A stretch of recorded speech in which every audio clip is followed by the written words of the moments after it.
Shalom, kita bertemu lagi Bapak Ibu. Tentu kita bersuka cita karena kita diberi nafas kehidupan. Maka sekarang, mari kita melakukan tugas panggilan kita bersaksi di dunia. Dan kita diberangkatkan dengan firman Tuhan. Untuk itu, mari kita bersatu dalam doa. Terima kasih Bapa, Tuhan memberi waktu bagi kami hidup hari ini. Dan kami telah siap untuk melakukan aktivitas, tugas panggilan, bersaksi untuk kemuliaan Tuhan. Maka berangkatkan kami dengan firman Tuhan di dalam Yesus Kristus Tuhan kami. Amin. Firman Tuhan yang memberangkatkan kita melakukan tugas panggilan hari ini, yaitu dari 1 Yohanes pasal 2 ayat 28. Demikianlah firman Tuhan. Maka sekarang anak-anakku, tinggallah di dalam Kristus, supaya apabila ia menyatakan dirinya, kita beroleh keberanian, percaya, dan tidak usah malu terhadap dia pada hari kedatangannya. Demikianlah firman Tuhan. Saudara yang terkasih dalam Yesus Kristus, orang Kristen disebut juga anak-anak Allah.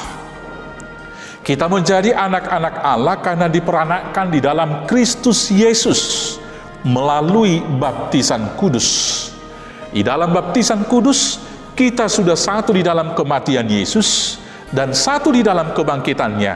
Dan kita di dalam Allah Bapa dan Allah di dalam kita. Kita disebut menjadi anak-anak Tuhan. Di ayat 29, di perikop bacaan kita hari ini dikatakan demikian. Jikalau kamu tahu bahwa ia adalah benar, kamu harus tahu juga bahwa setiap orang yang berbuat kebenaran lahir daripadanya. Maka ukuran anak-anak Allah adalah anak-anak atau orang percaya yang hidup di dalam kebenaran. Pertanyaan sekarang, apakah kebenaran itu? Di dalam dunia ini ada ukuran-ukuran kebenaran. Yang pertama, apa kata orang? Dan ini sangat relatif. Dan ini boleh saja bukan sebuah kebenaran yang mutlak. Karena fakta telah menunjukkan, baik dalam sejarah dan fakta Alkitab, Tuhan Yesus yang tidak bersalah, kemudian menjadi salah, karena suara orang banyak yang mengatakan, salibkan dia. Walau penelitian hukum yang dilakukan oleh Pontius Pilatus ketika itu mengatakan, saya tidak menemukan kesalahan orang ini. Maka tidak selamanya suara orang banyak adalah kebenaran. Maka slogan yang mengatakan Vox Populi, Vox Dei, suara rakyat adalah suara Tuhan, bisa saja menjadi Vox Populi, Vox Satanik. Suara rakyat bisa saja menjadi suara setan kalau diprovokasi, kalau digerakkan oleh iblis. Maka ukuran kebenaran apa kata orang bukan kebenaran yang hakiki. Kebenaran yang berikut adalah adat atau budaya yang menjadi kebiasaan umum dari masyarakat tertentu, tetapi ini pun dinamis.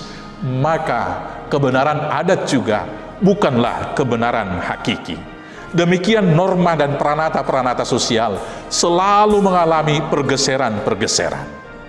Demikian juga dalam kehidupan bernegara, untuk skop yang lebih besar lagi, ada undang-undang, undang-undang dasar, dan hukum-hukum legal formal yang mengatur banyak hal di dalam kehidupan.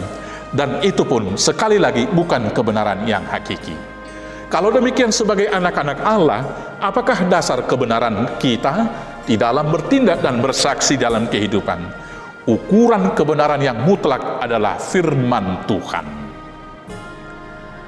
Apakah isi firman Tuhan itu? Yang pertama, Allah adalah Allah pencipta bumi, langit, dan seluruh isinya. Walau ada teori Big Bang, yaitu ada dua galaksi besar yang bertabrakan atau tarik-menarik, itu bukan menjadi satu kebenaran yang mutlak. Karena kalau kita telusuri, dari manakah dua galaksi yang besar itu? Tidak mungkin terjadi begitu saja kalau tidak ada pencipta. Maka kebenaran mutlak yang pertama adalah Allah adalah pencipta. Kebenaran mutlak yang kedua menurut firman Tuhan adalah Yesus Kristuslah jalan, kebenaran, dan hidup.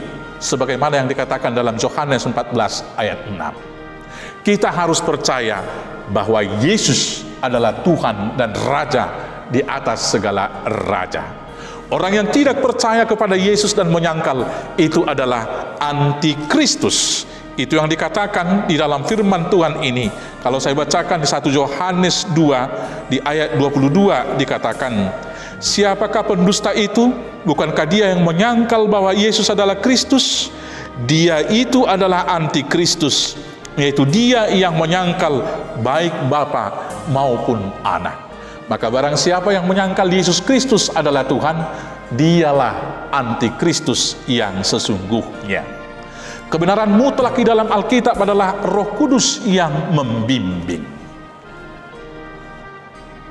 Ukuran dari semua kebenaran, Tuhan memberikan Roh Kudus kepada kita. Maka walau tidak ada yang melihat, Roh Kudus selalu mengingatkan kita. Bagaimana refleksinya dalam kehidupan kita keseharian? Refleksi anak-anak Allah yang hidup di dalam dasar firman Tuhan, yang pertama, mengasihi Allah dengan seluruh totalitas hidupnya. Itu hukum yang pertama dan yang terutama, sebagaimana yang tertulis dalam Matius 22. Hukum yang kedua adalah mengasihi sesama seperti diri sendiri. Dalam hal ini, di dalam praktisnya dalam kehidupan keseharian, Tuhan Yesus mengajarkan dalam Matius 7 ayat 12, segala sesuatu yang kamu kehendaki supaya orang perbuat kepadamu, perbuatlah juga demikian kepada mereka. Itulah isu seluruh hukum Taurat dan kitab para nabi. Karena itu saudara-saudara, kalau kita anak-anak Allah, diam, hidup, dan berbuatlah di dalam kebenaran firman Tuhan, maka ketika dia datang, kita tidak menjadi malu. Maka ketika dia datang, kita kedapatan hidup di dalam kebenaran dan kekudusan. Maka ketika dia datang, kita juga berhak mendapat mahkota kehidupan. Hiduplah menjadi anak-anak Allah yang bersaksi dalam kehidupan. Selamat bersaksi, Tuhan Yesus memberkati. Amin. Kita bersatu dalam doa. Terima kasih Bapa Surgawi, karena kami telah Tuhan angkat menjadi anak-Mu di dalam Kristus Yesus. Maka sebagai anak-anak Tuhan, pimpin kami dengan Roh Kudus, agar senantiasa hidup di dalam kebenaran. Kami tetap percaya kepada Tuhan, dan mewujudkan, melaksanakan semua hukum Taurat Tuhan di dalam hukum kasih. Mengasihi Tuhan dengan semua totalitas hidup kami, mengasihi sesama seperti diri kami sendiri, agar segala hal, perkataan, pikiran, dan perbuatan kami lakukan kepada orang lain seperti kami inginkan kepada diri kami sendiri. Terima kasih Tuhan yang baik, berangkatkan kami bersama semua jemaat melakukan kehidupan satu hari ini, dan cukupkan bagi kami bekal hidup jasmani dan rohani. Dan kiranya Tuhan juga melindungi kami dari bahaya, terutama dari ancaman virus corona yang masih mengancam di negara kami ini. Berkati para pelayan gereja, berkati gerejamu, berkati negara ini, berkati semua aparatur negara di bawah pimpinan Presiden Jokowi, untuk melakukan segala hal yang baik. Terima kasih Bapa yang baik, berangkatkan kami bersaksi sebagai anak-anak Tuhan, hanya dengan penyertaan Yesus Kristus, Tuhan Juru Selamat kami yang hidup. Anugerah Tuhan kita Yesus Kristus, kasih setia dari Allah Bapa, dan persekutuan dengan Roh Kudus, kiranya menyertai dan memberkati kamu sekalian sampai selamanya. Amin.